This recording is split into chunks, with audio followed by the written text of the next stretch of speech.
The theme for my online blended unit for my final project will be on myths and legends of Latin America and also Spain.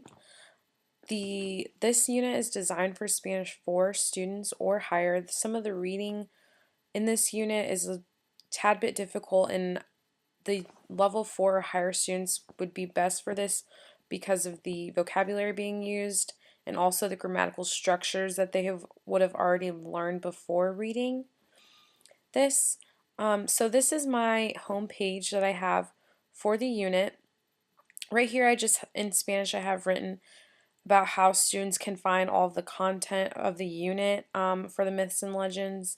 Here, I have a little description how they can find the activities to navigate right here at the top for the day 1, 2, 3, and also the assessment. Below here I have the objectives for the unit, so the students will be able to recognize the characteristics of a myth and also of a legend. They will learn about a culture through reading literature. They'll demonstrate their comprehension of a text. Students will learn vocabulary related to stories, and students will exemplify their creative writing skills. Below I also have the standards for the unit, which I will not read to you, but they are right here. I have 2 for communication, 1 for cultures, 2 for connections, and 1 for comparisons. The model that I'm using for this blended unit will be a flipped classroom. At some parts of the unit, students will be completing work outside the class for homework on the computer and online. Students will also be moving at their own pace to the assignment for day 3 as well as the assessment. Some of the strategies I incorporate into this unit are below. So I do have the jigsaw strategy, summarizing, revising, and then also using graphic organizers. And then I do have some research posted below each of these to show the backing for the use of those strategies in the classroom. So for day 1, we'll be doing an introduction to the myths and legends. So for the first activity, we'll be looking at these 3 photos right here, and I'm specifically wanting them to look at these 2 photos right here.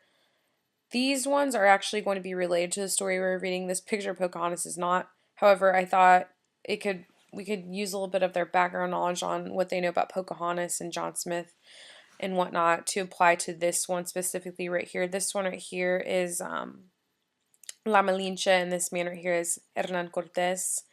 And they have somewhat similar roles as to Pocahontas and John Smith, so I want them to be able to kind of relate it to that. And what I'm going to be having them look for in the following photos are just anything they know about the figures in the photos, or what do they think about the photos, or are they noting in any of these pictures? Are there any words that they're relating to these pictures? And we will kind of go over these as a class, and I'll probably do some notes on the board or something like that so they can visually see that as well. Next, we will be having this. I will have the students read an article over La Malinche, which is this woman right here. The story of La Malinche and Hernan Cortes is kind of the background or the historical context of the La Llorona legend. And so I'll be having them read this article, which is right here. It's a bit of a difficult read, which is why I'm having them do the jigsaw, and it's kind of longer as well, so that's also another reason why I'm having them do the jigsaw. I'll be having them get into groups of 3 because I've divided the article into 3 parts. So each group will read either the first, second, or third page of the article. And the first page of the article is a little bit shorter, and it's more of an introduction, so it's not as difficult to read. So for my readers who aren't as strong, will be assigned to read that section. Well, that group will be assigned to that section. And I'm going to have them with their main group, I'm going to have them write notes over what they're reading as they're doing that together so that they have something to refer back to when they get into their jigsaw groups. So after doing all of that, they'll find 2 other people that are in 2 other groups, and they will give the summary to the other 2 people in their groups orally so they can be practicing their speaking skills. And the person who read the first page will obviously do that, will go first, and etc. I also want them to write notes while they're listening to their classmates speak so they can basically keep track of what the entire article is about, and they have something to turn into me so I can keep them accountable for their group work. And then lastly, I will have them individually read La Llorona, which I have the link to the article here. After reading, I want them to write a summary in their own words that'll consist of 7 to 9 sentences, or if they prefer to record themselves, that can last for a minute. And then I'm having them email the summary to me, and that, like I said again, it can be they can write a written summary or they can do an oral summary, whichever they prefer, because I do think it's important for them to practice their speaking skills throughout this unit as well. And that will be done at the last part of class. If not, they can finish it for homework, is what I have written there. For day 2, we're going to be going over the characteristics of a myth and a legend. So for the beginning part of class, for the first 25 minutes, we'll be reviewing La Llorona. We're going to be talking about the characters in the story, the themes, the plot, the figurative language, if any, and then I'm going to have them take notes on the paper, on a piece of paper or on their computer or tablet if they prefer.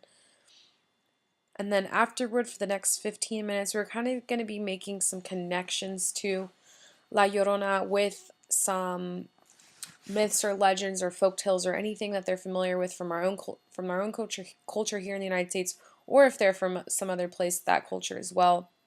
Are there any similarities or differences between these two stories and stuff like that is kind of what I want them to do, which addresses one of the standards of comparing cultures. And then for the next 20 minutes, I will have them go over these characteristics of legends and myths and also figurative language. And I do have a graphic organizer right here for them to fill out as well. And then they will be just filling in, it's kind of just a basic Venn diagram just so they can know the difference between the two and if there's any similarities and whatnot.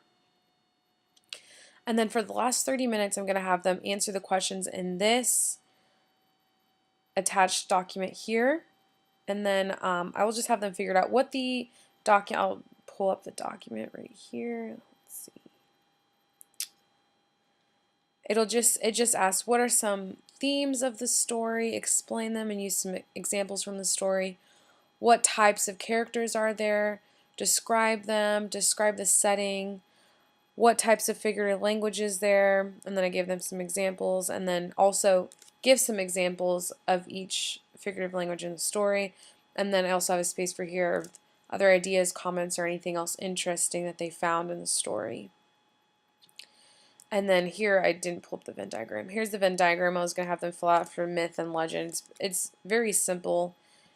And that's what I'll have them do when they're looking at these characteristics here. And that'll be before they fill out that second document about the characteristics of La Llorona.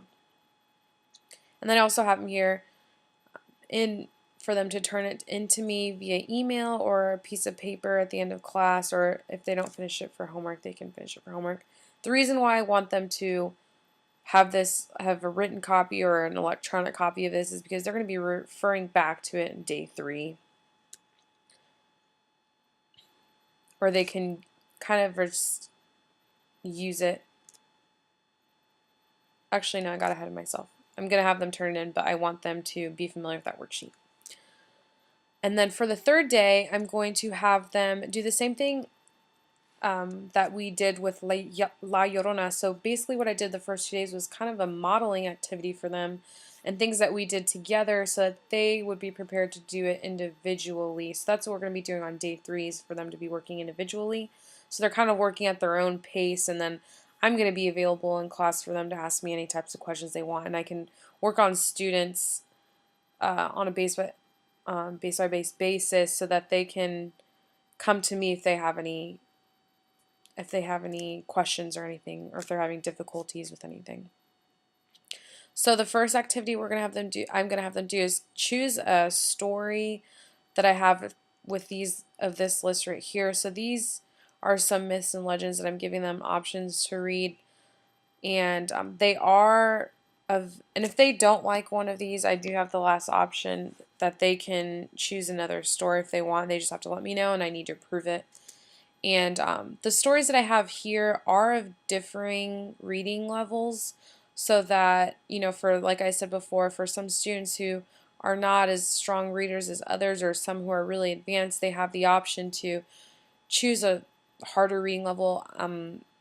The one that I really liked, especially for the lower reading level students, is this one on Don Quixote. It's really neat. If I can click on it and show you.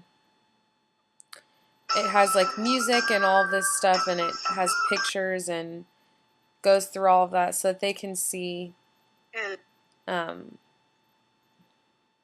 So also, you can see it has like some of the words here as well. And then I also have some like higher reading levels as well, some stories that are longer than others and stuff like that. So I accounted for students of differing reading levels. Next, for the next 25 minutes, I'm going to have them do some research on the contextual history of these stories and kind of just have them look for some of the people that are appearing in the story, or where, particularly like the country or the region where these stories are coming from, so they can see, kind of research the people who are living there at the time and see what kind of things are important to them. Like, for example, if they're choosing like an Incan, legend, they can kind of do some research on that and see that, they had a huge, a lot of their myths and legends were based on religions. They could see that, or some of them were based on nature. So they can kind of make those connections and be aware of the characteristics of those types of stories particular to each region, not just a myth or a legend in general. And then for the next 35 minutes, I'm going to have them read the story that they chose, and then they can take notes if it will help them, I wrote here, so that they can develop these reading skills and comprehension skills. And then for the last 20 minutes, or they can finish for homework if they took a little bit longer to read, I'm going to have them fill out that same document that I had already pulled up about the characteristics of the story, so that they already are familiar with the format, that they did it with La Llorona, but now they're doing it with the story that they chose themselves. And then I'm having them keep it for the next class, so they can refer back to it for the assessment portion. So for the assessment, or the final project of the unit, I'm going to have them write their own myth or legend that will be based on the story that they chose for day 3. And then I'm going to give them 2 class periods to complete it in class, and they can work at their own pace, like I said before. This will be, and they also do have the option of working on it at home as well, obviously. I'm just including 2 class periods for them to work on it.